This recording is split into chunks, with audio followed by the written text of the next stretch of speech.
네, 여러분은 오늘 아침 글로벌 증시 브리핑과 함께하고 계십니다. 자, 지금까지는 이 지난 금요일장 이후에 나왔던 소식들까지 함께 꼼꼼하게 체크를 해봤다면 이제는 저희가 이번 주 증시를 대비하는 전략도 세워봐야겠죠. 자, 오늘은 LNS 홀딩스 김선영 대표와 함께합니다. 대표님 안녕하세요. 지난주에 대표님 출연해 주시고 나서 저희가 영상 클립이 올라가잖아요. 네. 조회수가 정말 남다르더라고요. 네. 저 안 봐가지고 저 일부러 안 봐가지고. 일부러 안 보셨어요? 네, 이게 또 이상한 징크스가 있어가지고 제가 보면 안 나오더라고요. 그래요? 네. 그러면 앞으로도 좀 네, 부탁드리겠습니다. 계속 안 보겠습니다. 괜찮아요. 그래도 지금 많은 분들께서 바로 네. 선하 이렇게 인사를 네, 해주시면서 맞습니다. 지금 대표님한테 궁금한 내용들이 너무 많아요. 네. 저희가 하나하나 좀 빠르게 체크를 해봐야 될 텐데 네. 그 전에 저희가 미국 선물 시장 한번 흐름 체크를 해보겠습니다. 지금 레인메이커님께서도 선물은 그나마 오르네요라고 말씀을 해주셨고 진섭님도 미 선물 현재는 좋은데 이시바 총리 사임이 어떨지라고 이렇게 또 질문 남겨주셨거든요. 현재 3대 지수 선물에서는 강보합권 흐름 그래도 소폭의 오름세를 조금씩 높여가고 있다는 점은 함께 확인을 해보시면 좋을 것 같습니다. 자, 지난주에 저희가 이 시장 금요일에 고용 보고서가 어찌 보면 한 주를 기다리면서 계속해서 경계감을 늦출 수가 없는 그런 이벤트였던 것 같아요. 이 관련해서 금리 인하 기대감이 높아졌다. 하지만 B컷까지 될 수도 있다고? 이거 조금 생각보다 심한 거 아니야? 이렇게 보게도 되는데 대표님은 어떻게 보셨을지 궁금하거든요. 일단은 저는 올해 한 2번 만나봤자 네. 그렇게 생각하고 있었고 일단 제 기존 예상과는 달라진 건 없어요. 저는 이제 베이비 스텝 25bp씩 2번 정도를 예상했고요. 일단 지금 최근에 고용 지표가 사실은 이제 한 지지난주까지만 하더라도 잘 나오는 거 못 나온 거 섞여 나오다가 갑자기 지금 나오면서 의미부여 또 하기 시작했죠. 4년 만에 최저치 이런 얘기 하기 시작하는데 그러면서 또 이상한 또 경기 침체 이런 얘기 또 나오더라고요. 도대체 그 얘기를 누가 하는지 모르겠는데 필요 없다. 오바고요. 그건 좀 너무 오바된 부분이고 일단 최근에 이제 연준도 미국도 아시겠지만 이제 다른 나라를 대상으로 해서 이제 관세 협상 같은 거 시작하잖아요. 네. 그러다 보니까 이제 GDP 같은 경우도 수출 수입이 좀 달라지면서 지금은 되게 정신없는 시기이기 때문에 이번 3분기만큼 경제 지표가 의미가 없어요, 사실은. 평소에 어떤 노멀한 상황이 아니기 때문에 그래서 일단 그 상황에서 조금 지표는 나빠질 수 있는 부분 분명히 있고요. 그리고 고용시장 같은 경우도 아시겠지만 트럼프 대통령이 오자마자 이제 미정부에 일단 불필요한 직원들 다 쳐내기 시작했고 그리고 그랬죠. 때마침 지금 각 기업들도 보시면은 인력들이 되게 많이 나오고 들어가고 있는 상황이에요. 그런 사실, 시즌이기도 하고. 네, 그리고 사실 이거 자체가 예전에 이제 2차 전지 전기차 시장이 한참 시작될 때 테슬라가 원탑 달릴 때도 루시드 리비안 테슬라 계속 직원들이 왔다 갔다 했거든요. 그래서 이 직원이 거의 그런 상황인데 그게 이제 AI로 넘어오면서 최근에 이제 직원들 데리고 올 때 몇 천억씩 베팅하면서 하는 그런 시기예요. 그렇기 때문에 지금 이 노동 시장 자체가 굉장히 좀 불안정한 시장이고 이동이 많이 잦은 시장이기 때문에 지금만큼은 이 경제 지표자가 그렇게 크게 의미가 없어 보이거든요. 그런 상황에서 조금 이제 이 협상, 이 각국의 어떤 관세들이 결정이 되고 나니까 조금 업종별로 좀 달리 나오겠죠. 그러다 보니까 이제 지표가 좀 엇갈리게 나오면서 이런 흐름이 나온 거여가지고 사실 이런 거는 그렇게 크게 의미 부여를 하진 않아요. 우리가 지난 한 2, 3년 전 인플레이션 되게 심했을 때도 아마 기억하시겠지만 그때 되게 의미 부여 많이 했거든요. 다들 경기 침체 올 거라고 일단 밑에 베이스를 깔고 분석을 해서 났었죠, 다 사실. 틀렸죠. 네. 근데 그렇게 소비가 그렇게 좋았는데 왜 그런 소리 했는지 아직도 이해가 안 되는데 어쨌든 지금도 여전히 소비는 괜찮아요. 그러니까 항상 제가 말씀드린 대로 이제 소비를 볼 때는 이제 어쩔 수 없는 팩트가 뭐냐면 이제 대부분의 이제 고소득층에 대한 소비가 정말 중요하거든요. 근데 이제 고소득층에 대한 소비는 그대로 이제 유지가 되고 있는 상황이고 지난 경기 침체만 하더라도 다 침체 온다 했는데 우리나라 그 강남에 있는 신세계백화점이 전 세계 매출 1위 찍어버리고 여행 갈 때마다 인천공원 바글바글 하고 있고. 그렇죠, 맞아요. 저 명절날 갑자기 어디 갈 수 있는 기회가 생겨가지고 비행기 티켓을 구하려고 하는데 없습니다. 없죠. 네, 이렇게 소비가 좋은 상황에서 경기 침체요? 참. 미국이요? 글쎄요, 저는 또 거기에 반대하고 있고요. 괜히 그런 얘기 나와가지고 또 괜히 여러분들이 마음 상해하실 필요 없을 것 같아요. 너무 겁먹을 필요 없다. 네. 지금 대표님께서는 어쨌든 올해 안에는 베이비컷 2번을 전망을 하고 계셨고 지금 인재 경쟁이 치열한 상황에 이렇게 인재 이동이 활발한 시기이기 때문에 그럴 수밖에 없는 포인트. 경기 침체는 오바다. 걱정할 필요 없다. 이렇게 딱 잘라서 정리해 주셨습니다. 마침 새벽에 스캇베센트 장관도 8월은 원래 어지러운 시기 이렇게 얘기하면서 걱정을 일축시키는 그런 내용들이 나왔는데 어쨌든 그렇다면은 금리 인하 사이클이 이제는 시작된 거는 진짜 기정사실화가 된 것 같아요. 그러면 이렇게 시장이 변화의 흐름을 타고 있을 때 우리가 좀 어느 쪽으로 시선을 가져가는 게 좋을지 대표님이 주목하고 계신 업종 종목 이런 방향성이 있을까요? 그러니까 이게 사실은 너무 명확했죠. 누가 보더라도 금리 인상기는 아니었어요. 이제 금리 인하기였는데 금리 인하기는 너무 뻔하죠. 사실은 이제 금리 인하하게 되면 아시겠지만 기업들이 자금이 필요한 기업들은 자금을 사실 땡겨오기가 편하잖아요. 그러다 네. 보니까 이제 돈이 많이 필요한 기업들 위주로 투자하시면 될 것 같은데 그래서 제가 자주 말씀드리는 게 M7 중에 여러분들 원하시는 거 애플 빼고 아무거나 다 매수하시라고. 맞아요. 그 네, 얘기해 그 말씀 주셨죠. 그 이유가 사실 그런 이유였었고 그리고 뭐 자주 말씀드리는 바이오 제약주 같은 경우도 이제 돈이 굉장히 많이 필요한 업종인데 아무 자금 조달이 좀 편해지겠죠. 거기 더하기 또 아시겠지만 굉장히 큰 빅 블록버스터급의 어떤 제약들이 라이센스가 마감이 되면서 그 라이센스를 이제 우리나라 셀트리온이나 삼성 바이오로직스가 사올 수 있어요. 그 복제약들이 많이 나올 수 있는 시기거든요. 그렇기 네. 때문에 이제 그런 걸 같이 어. 겹쳐서 봤을 때는 국내적으로는 이제 바이오 제약주가 괜찮다라고 생각하고 있고 그리고 이번에 뭐 관세에 대해서도 걱정 많이 하시는데 관세 딱히 그렇게 큰 영향 없는 것 같고요. 그래서 일단 지금 뭐 종합적으로 말씀드리면은 돈이 많이 필요한 업종들은 그냥 매수 다 하셔도 될 것 같다. 특히 뭐 M7 위주로 굳이 뭐 멀리 갈 필요 없이 뭐 잘 알려진 기업들 매수해가지고 난 템버거 뭐가지고 그것보다는 일단 포트의 대부분은 좀 원래 잘 갔었던 애들인데 좀 쉬고 있는 애들 위주로 포트를 짜주시면 될 것 같고요. 그리고 이번에 뭐 테슬라에 대해서 얘기하겠지만 네. 이미 뭐 던지고 있잖아요. CEO들이 더 열심히 할 수 있는 이런 것들을 또 이 사회에서 던지고 있기 때문에 그런 걸 봤을 때는 이제 M7 위주로 포트를 짜시는 게 좋을 것 같다. 미국 증시 같은 경우는. 그리고 우리나라 같은 경우는 당연히 삼성전자, SK하이닉스 같은 애들 좋을 수밖에 없고요. 그리고 이제 배터리 관련 기업 뭐 지난 주말에 조금 이슈가 있긴 있었는데 속보로 네. 보니까 트럼프 대통령이 얘기했더라고요. 현대차랑 우리나라 기업들이랑 사이 좋기 때문에 뭐 큰일 없을 거다라고. 걱정할 필요 없다. 네, 그리고 사실 저는 그리고 그게 원칙대로 가면은 그러면 안 되죠. 사실은 이제 원래 그 일하는 비자를 받아서 가야 되는데 뭐 기간이나 비용에 대한 부분이 있었기 때문에 그런 이슈가 발생했을 거라 생각하는데요.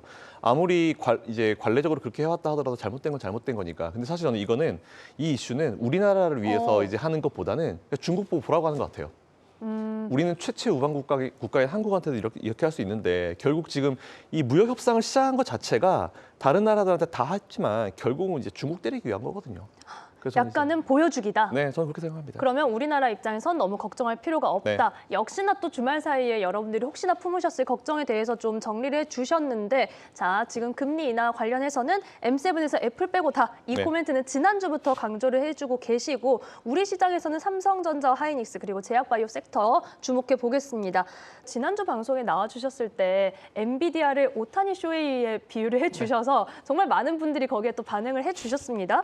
그런데 지난주에 정말 강하게 떠오른 게 브로드컴. 네. 이제 채팅에서도 저희 막 구로드컴, 네. 간로드컴 이렇게 하고 계신데 브로드컴의 위상은 그럼 좀 어디에 비유를 해볼 수 있을까요? 이게 여러분들이 또 예를 한번 들어볼까요? 네. 우리가 자동차 한번 예를 들어볼게요. 어. 이제 일반적인 자동차는 이제 우리가 보통 범용 자동차라고 그냥 이제 단체로 찍어내가지고 팔면 우리가 가서 살 수 있는 거 있잖아요. 그렇죠. 근데 거기서 조금 사람들의 니즈가 올라가면 뭐가 되냐면은 이제 람보르기니, 페라리 이런 쪽으로 올라가면 커스텀이 들어가죠. 거기에 이제 그쵸. 스티치라든지 내 이름 박는 거라든지 그런 게 들어가요. 네. 네, 그것처럼 이제 일반적으로 이제 이게 시장에 대해서 이해가 필요한데 엔비디아 같은 경우는 범용 반도체입니다. 우리가 찍어낼 테니까 너희들이 필요하면 가져가 이건데 이제 각 기업들이 보면은 각자 이제 AI를 발전시키는 방향 자체가 달라요. 그러다 보니까 이제 우리가 엔비디아 칩도 필요한데 조금 우리한테 좀 맞춤형 반도체는 있으면 좋을 것 같아라고 생각하다 보니까 딱 나온 그 방법이 두 가지.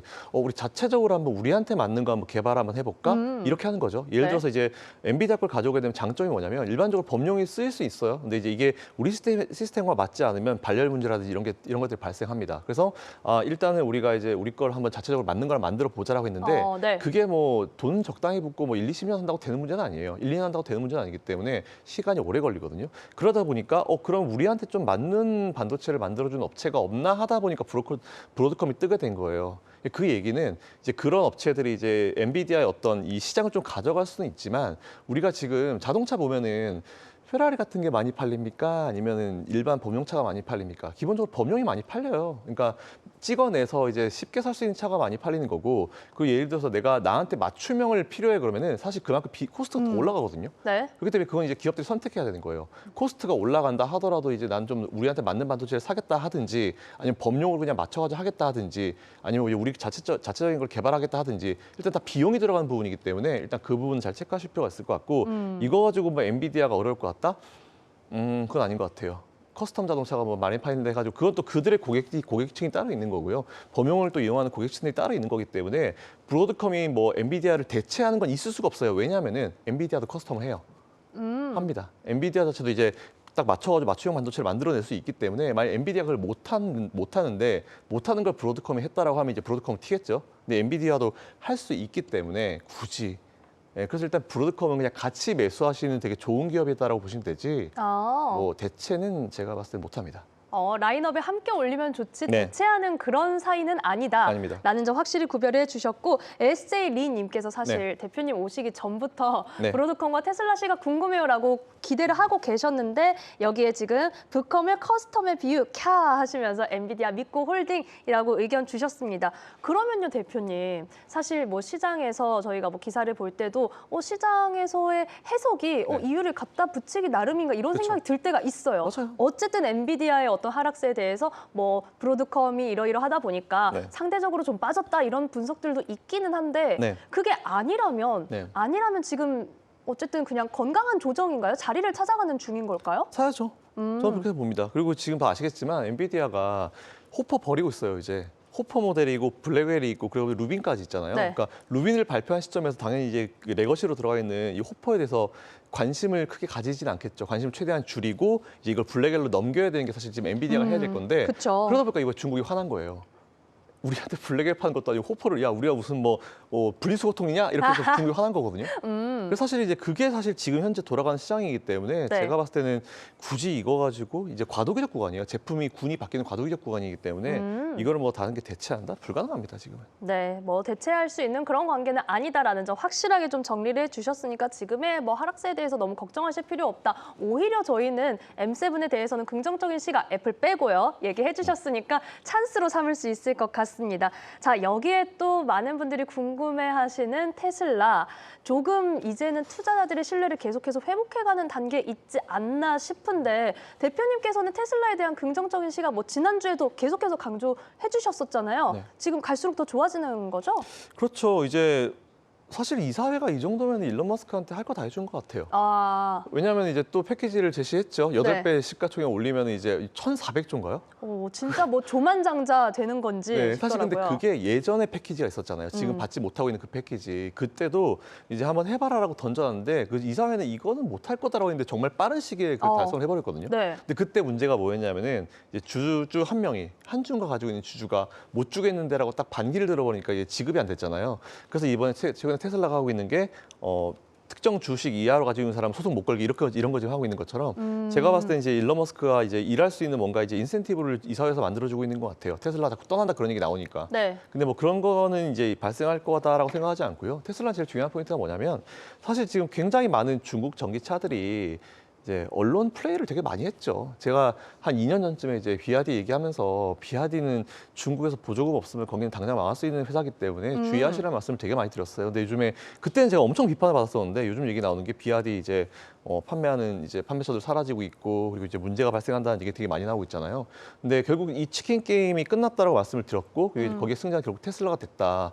그 지금 모델 Y 롱 모델이요? 없어요.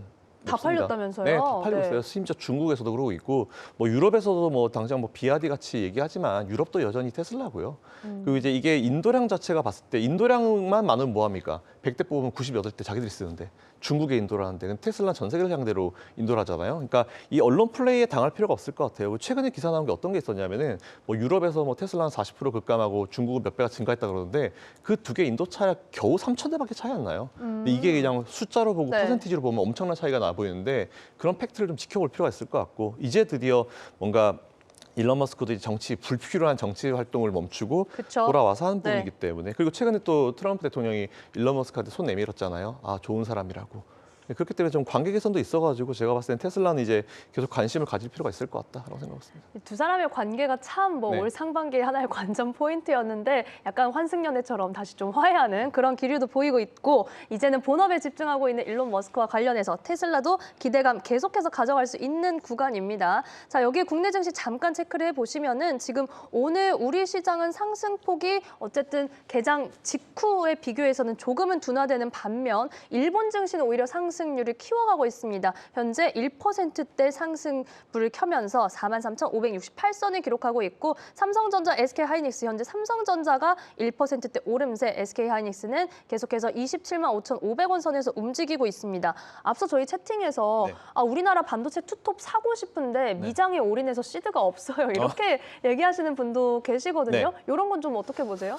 일단은 저는 일단 그대로 계시는 게 나을 것 같아요. 왜냐면 우리나라 이제 대주주 양도세 문제를 맞아요, 그 9월 달에 이제 해결을 한다고 하더라고요. 9월 달에 결론을 냈겠다라고 하는데 이게 무슨 결론을 그렇게 오래 지을 만한 문제인지 모르겠지만 그냥 계시다가요. 50억이 유지가 되면은 조금 수익 나신 거 파신 다음에 이제 국내로 넘어오셔도 됩니다. 지금 환율 상황 괜찮거든요.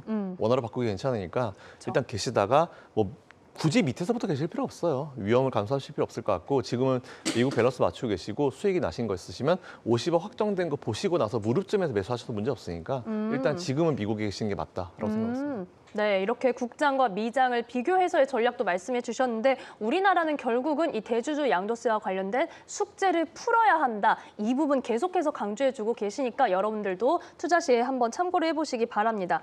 자, 한편 미국에서는 뭐 정기적으로 나오는 내용이죠. S&P 500 지수 편입 편출 종목들이 결국은 결정이 됐고 여러 번 좀 고배를 마셨던 엠러빈과 로빈후드도 편입이 됐습니다. 자, 이런 내용들 어떻게 좀 활용을 해보면 좋을까요? 사실 뭐 지수 편입 그 당시보다는 이렇게 소식이 확정이 됐을 때 주가가 좀 반응하는 경우들이 있잖아요. 근데 일반적으로 밸런스가 맞춰지는 거는 이제 그 당일도 있고 이제 소식이 전해지게 되면 그때부터 이제 리밸런싱이 이루어지기 시작하거든요. 그래서 일단 저는 이번에 로빈후드가 들어간 거는 들어갈 거라 생각했어요. 가능성이 있다. 근데 네. 이번에 마이크로 스트래티지를 많은 분들이 기대를 하셨나 봐요. 그렇죠. 걔 넣어주면 안 돼요. 왜 S&P 500에 넣죠, 걔를? 왜냐하면 저는 이제 미국 같은 경우는 특히나 이제 그 회사가 본업이 뭘 하는지가 되게 중요하다 생각하거든요. 근데 마이크로 스트래티지가 본업은 어떻게 하는지, 본업보다 사실은 핫 이슈가 된 게 뭡니까? 비트코인이잖아요. 그렇죠. 그죠? 네. 그 영업 외 걸 잘하면 뭐 합니까? 영업 내를 잘해야죠. 그러다 보니까 사실 이거는 아무리 미국이 지금 이제 공식적으로 해서 이제 그 화폐를 인정했다 하더라도 사실 부담감이 있는 거죠. 그래서 마이크로 스트래티지 같은 기업들 본업 못하는 기업이고 본업 외적으로 잘하는 기업들은요 넣으면 안 된다 봅니다. S&P 500 지수에 대한 이 역사가 긴 S&P 500 지수에 대한 뭔가 좀 저는 예의가 아니다라고 판단하고 있어가지고 일단 본업이 잘 되고 있는 상태에서 이런 게 추가적으로 잘 되게 되면 모르겠지만 다른 거 가지고 이슈가 되는 기업이잖아요. 그래서 저는 일단 마이크로 스트래티지는 일단 당분간은 안 들어가는 게 맞다. 뭐 투자하시는 분께 죄송하지만 사실 그게 팩트인 것 같아요. 기업이 본업을 잘해야죠. 사실 지금 마이크로 스트래티지에 대해서 해주신 말씀 가지고도 전반적으로 저희가 대표님과 함께하는 투자 전략의 어떤 큰 원칙 하나는 좀 체크할 수 있을 것 같아요. 본업을 잘 하고 있는가, 결국은 이 부분이 좀 가장 중요합니다.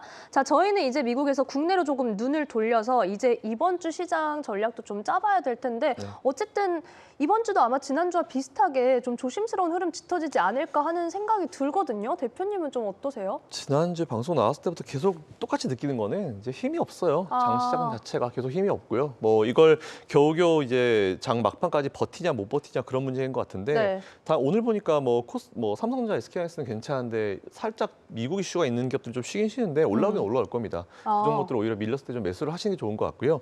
지금 보니까 양쪽 레버리지가 둘 다 힘이 없어요. 그러니까 우리나라는 지금 막 뭐 대주주 양도세 이슈 계속 얘기를 하냐라고 뭐 하시겠지만 그것 때문이 맞아요. 왜냐면 그 이슈가 나오기 전까지만 하더라도 이제 실제로 이제 미국에 있는 친구들 얘기 들어보면은 저한테 물어봐요. 한국은 도대체 어떤 생각을 가지고 있냐 물어봐요. 그것도 나도 모르겠다 그래요.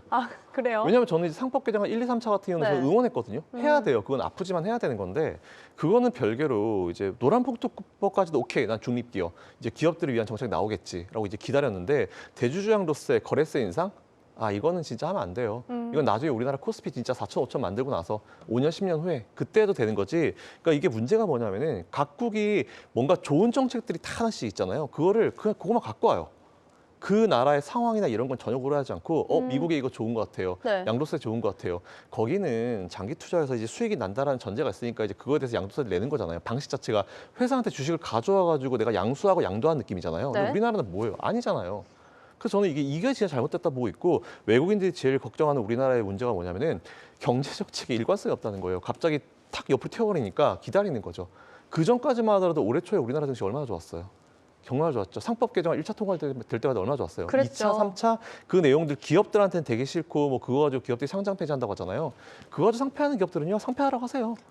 재상장 시켜주면 안 돼요. 그리고 원래 주주들을 그렇게 봤던 기업들이기 때문에 그러니까 어쨌든 중요한 포인트가 뭐냐면 대주주 양도세라는 이슈가 굉장히 크고 외국인들도 그거 가지고 그 10억, 50억이 돈이 문제가 아니에요. 정책에 대한 어떤 일관성이 떨어진다는 그런 불확실성을 외국인들한테 주고 있기 때문에 그 문제가 해결되지 않는 이상 저는 여러분들한테 국내 주식 비중을 늘리십시오라는 말을 절대로 하고 싶지 않아요. 확실히 뭐 지난주부터 우리 시장의 거래 대금 흐름을 봐도 시장에 대해서 투자자들이 적극적일 수가 없는 상황이다. 네. 정말 힘이 없는 상황이 됐다. 이 부분 계속해서 대표님의 관점 저희가 확인해 봤습니다. 자, 일본도 뭐 잠깐만 체크를 해볼게요. 오늘 소폭의 상승불 켜내고 있는데 뭐 주말 사이 나온 이슈들 시장에 어떻게 반영될 걸로 보세요? 근데 뭐 이미 일본에서는 이제 이시바 총리는 이제 얼마 남지 않았다는 얘기가 이미 있었어요. 간 상황이었다. 네, 이미 이제 많이 이제 지지율을 잃었기 때문에 그쵸. 정리하려면 빨리 정리하라 이런 분위기였어요. 근데 오히려 이제 사임을 이제 하면서 이제 끝났구나라고 하면서 이제 시장이 불확실성 제거 이런 네. 느낌을 보고 있어가지고 요거는 자연스러운 수순이다라고 생각했습니다. 네, 자연스러운 수순. 자, 오늘 뭐 시장의 반응도 아마 그렇게 좀 받아들이고 있는 것 같습니다.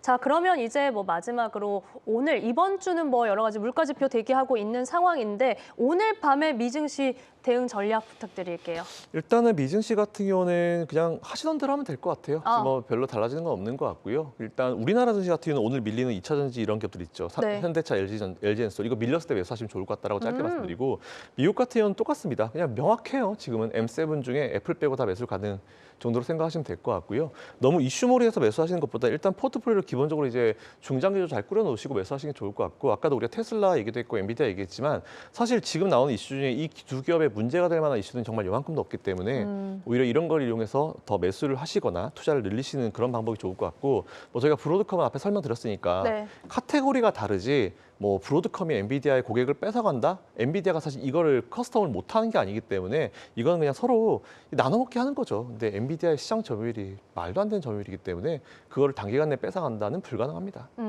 지난주부터 나온 이슈들이 엔비디아의 위상을 흔들 수는 없다. 다시 한번 좀 확인을 해주셨고 국내에서는 지금 현대차와 LG에너지솔루션 빠질 때 매수 찬스가 될 수 있다라는 말씀해주셨는데 LG에너지솔루션 0.58% 내리면서 34만 1,000원 선에 현대차는 1%대 약세 흐름 현재 유지하고 있는 상황입니다. 함께 오늘 시장 계속해서 확인해 보시죠. 자, 오늘 도움 말씀에 LNS홀딩스 김선영 대표와 함께했습니다. 대표님 고맙습니다.